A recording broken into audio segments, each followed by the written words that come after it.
अफ़गानिस्तानियों ने बामियान की मूर्ति तोड़ी, ठीक। भगवान बुद्ध की। कल तो तोड़ दी थी उन्होंने। जिसने तोड़ी वही पछता रहा है, जिन्होंने तुड़वाई वही पछता रहे हैं। अब वो कहते हैं इसको दोबारा बनाओ तो कोई आता नहीं, क्योंकि जिस प्रकार तोड़ी गई थी, लोगों के मन में गुस्सा है और बहुत सारी कई कारण होंगे, ऐसी आशंकाएँ होंगी, कुछ होंगे, तो लोग नहीं आ रहे। तो मेरे वहाँ पे संपर्क अच्छे हैं, कुछ माध्यमों से, तो मैंने उनको ऑफ़र भिजवाया कि आपको जितने भी टूटे हैं हमको दे दीजिए। देखो फंड्स का कोई इश्यू रहता नहीं, जब एक बार आप काम करना चाहें तो फंड्स इस प्रकार के कामों में आते हैं। अब मैं उसको डिस्क्लोज़ नहीं करना चाहूँगा फंड कहाँ-कहाँ से है, लेकिन सारा लीगल फंड है। तो उसमें बड़े सिंपल से है कि जब हमने उसको रिस्टोर किया, रेनोवेट किया, रीबिल्ड किया, तो वहाँ रिलीजियस टूरिज़्म शुरू होगा। और जो आज उनकी जो मानसिकता है, एक तो हिंदू के प्रति उनकी सोच काफ़ी सॉफ्ट है और लंबे समय से है। अफ़गानिस्तान की? हाँ, लंबे समय से है। जब वो तालिबान विषय वहाँ पे सत्ता में नहीं आया था इस बार, उससे पहले भी था। जब इनको प्योर आतंकवादी माना जा रहा था, तब भी वो भारतीयों के लिए बड़ा सॉफ्ट कॉर्नर रख रहे थे। वहाँ पे वो सुरक्षा की गारंटी दें, टूरिस्ट भेजना हमारा काम है।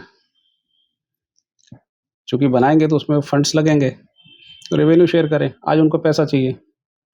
ये ग्रीन वॉरियर का ऑफ़र मैंने उनको भी दिया। तो जो मैंने बताया कि उसमें हम यहाँ से मदर प्लैनेट अर्थ को हील और सेव करना है, ये माँ शक्ति के आशीर्वाद से। हमारे पास कुछ टेक्नोलॉजीज़ हैं, सिंपल चीज़ें हैं, कुछ बहुत अनोखी चीज़ें नहीं हैं, बहुत सिंपल है, लेकिन उसको इम्प्लीमेंट नहीं कर रहे हैं लोग, इसलिए अब समस्या है। हम उसको इम्प्लीमेंट कर सकते हैं, हमारे पास ह्यूमन नेटवर्क भी है। तो ऐसा मैंने कुछ जो पूर्व में हिंसा में लगभग लिप्त रहे हैं बहुत सारे लोग, उनको मैंने एक ऑफ़र दिया है कि अब वॉरियर तो हो, मेरे साथ आओ, ग्रीन वॉरियर बनो और मदर प्लैनेट अर्थ को बचाओ। रिस्पॉन्स अभी तक तो ठीक है। और उसमें अगर जैसे वो आते हैं पूरी तरह, तो उनकी जो इमेज रीबिल्डिंग होगी, लोग उनके प्रति आज जो जिस भी भाव से उनको देखते हैं, वो भाव बदलेगा। जब भाव बदलेगा तो लोगों की सोच बदलेगी उनके प्रति व्यवहार बदलेगा, एक्सेप्टेंस बढ़ेगी। जिस कारण से वो हिंसा में लिप्त थे, वो जिस कारण से हिंसा में वो नहीं कर पा रहे, रिज़ल्ट नहीं ला पाए, हो सकता है वो इस कारण से ले आएँ। आजकल तो सारा बंद कमरों में बैठ के तय होता है। अगर आपने अपने हिसाब से अपना प्रेज़ेंटेशन ठीक दे दिया, रिप्रेजेंटेशन आपका ठीक है, तो आपको फील्ड में जाके लड़ने की ज़रूरत नहीं है। आप नेगोशिएशन टेबल पे आइए, बैठ के यहाँ पे कन्विंस करिए, लगता है सब चीज़ें ठीक हैं, आपके फ़ेवर में जा सकते। तो ये मैंने तालिबान वालों को भी ऑफ़र दिया है कि आप ग्रीन वॉरियर बनिए। तो उसमें बड़ा सिंपल सा है, ग्रीन वॉरियर अगर बनते हैं, वो तालिबान वैसे ही वहाँ पे अफ़गानिस्तान में कोई पॉल्यूशन की इतनी समस्या है नहीं, लगभग साफ़-सुथरा देश है और नेचर वहाँ पे काफ़ी मेहरबान है। और जो मिनरल्स वग़ैरह हैं, वो करीब 3 ट्रिलियन के आस-पास ऐसा एस्टीमेट बताते हैं लोग। अब उसमें भी एक संकट है, वहाँ पे एक साइट है, मैं नाम भूल रहा हूँ अभी कुछ साल पहले वहाँ पे अनर्थ हुआ था वो। अनर्थ जो है ना, तो वहाँ पे वो खुदाई में निकला, तो अब उसके नीचे कॉपर है, तो चाइनीज़ कंपनी को ठेका दिया गया है।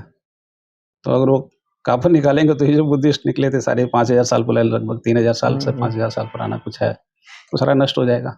ये विषय जो है ना, वहाँ पे कुछ वर्ष पहले वहाँ पे उनको खुदाई में बुद्धिस्ट एक शहर के अवशेष मिले। कहाँ पर? अफ़गानिस्तान में? अफ़गानिस्तान में। और उसमें वहाँ पर नीचे कॉपर भी है, उसके नीचे। अच्छा। अब कॉपर का मतलब फिर वो पैसा है। तो पैसा अगर उनको चाहिए तो इसको खोदना पड़ेगा। उससे वहाँ पे इंटरनेशनल जो टूरिस्ट का फुटफॉल है वो बढ़ाना पड़ेगा, क्योंकि पैसा तो उनको भी देना पड़ेगा। अगर पैसा नहीं देंगे, वो कहेंगे ठीक है हम इसको खोद के निकाल लेंगे।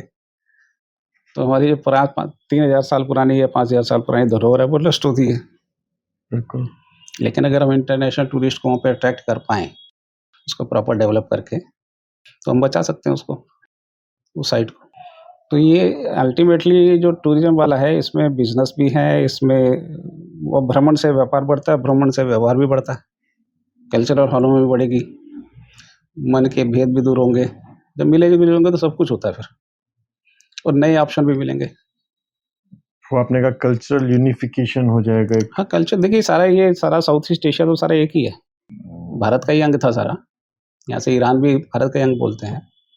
पहले जो है भारत का ही अंग था वो। लेकिन अभी ठीक है, समय के साथ-साथ कुछ परिवर्तन आए, तो कहीं न कहीं खून बोलता कहते हैं ना। बांग्लादेश में अगर मैंने कहा कि हमारी भाषा एक, आज भी वो जितनी पुरानी नाम है नदियों के, शहरों के, वही नाम कैरी कर रहे हैं वो, चेंज नहीं किया उन्होंने, हिंदू नाम ही है सारे। फिर वो भाषा के आधार पे चला वो, इस्लाम के आधार पे नहीं बना वो, बांग्लादेश मुसलमान तो थे ही, लेकिन भाषा के आधार पे बना है ना।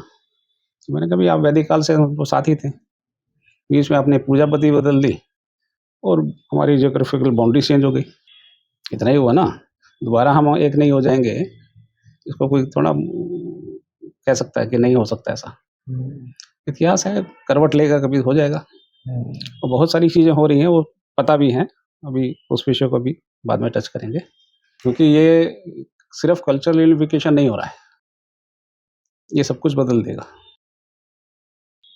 ये पूरी ज्योग्राफ़ी बदल देगा, बाउंड्रीज़ बदल देगा, रिलीजन बदल देगा, लोग फिर से एक होंगे।